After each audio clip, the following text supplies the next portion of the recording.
Brought to you by Penguin.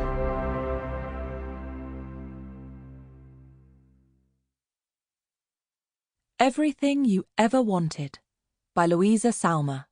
Read by Stephanie Racine. Earth. 8 years ago. 0. Another sun. Iris first heard about life on Nyx on a freezing winter's night. She was at a pub in London, drinking with her work friends. Winter, pub, London, work. She never imagined that these things would seem exotic one day, but they do. It was a Thursday. Her mind returns to that night over and over again. It's like re-watching an old film, hoping its ending will be different, but it's always the same. She had heard of Nyx, of course, but not the TV show. It had only just been announced. She knew that Nyx was a terrestrial planet, much smaller than Earth. She knew that its solar system could only be reached via an underwater wormhole in the Pacific Ocean. She knew it had no moons. She knew that Nyx was tidally locked, so that, unlike Earth, it didn't turn on its axis. On one side it was always day, and on the other, night. Its light side was a pale pink desert, and its dark side? Who knows? Iris had seen photos online. In most of them, Nyx looked like a pink Sahara. In some pictures, in the distance, there was an indigo lake surrounded by forest. Everything was untouched, like Earth had once been. Iris had read that Nyx's atmosphere wasn't conducive to human life, but a few people were already living there, inside a sealed structure called the Hub. They were there for good. There was no way back.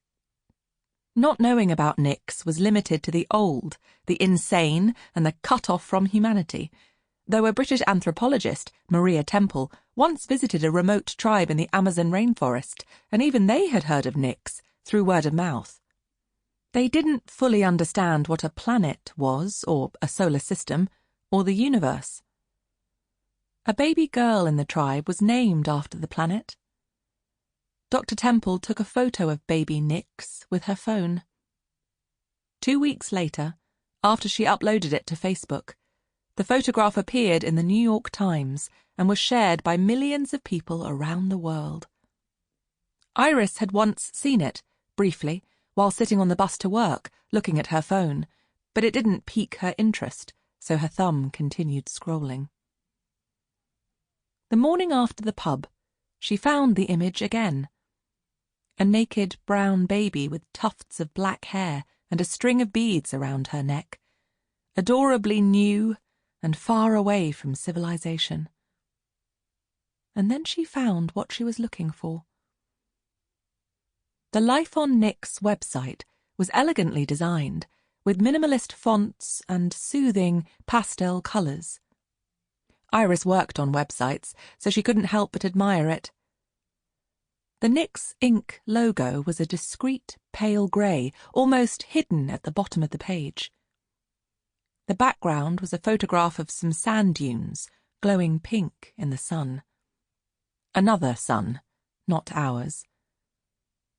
A breeze whipped sand into the air. It wasn't a photo, she realised. It was a video. A button said, "Click for sound." Iris clicked and heard the wind blowing on Nyx, this other planet, millions of light years away.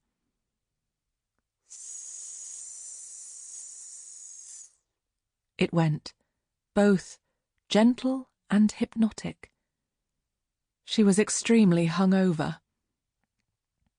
Words appeared over the video, then disappeared, and were replaced by other words. A beautiful new planet. A meaningful new life. Are you ready? Enter. Sample complete. Ready to continue?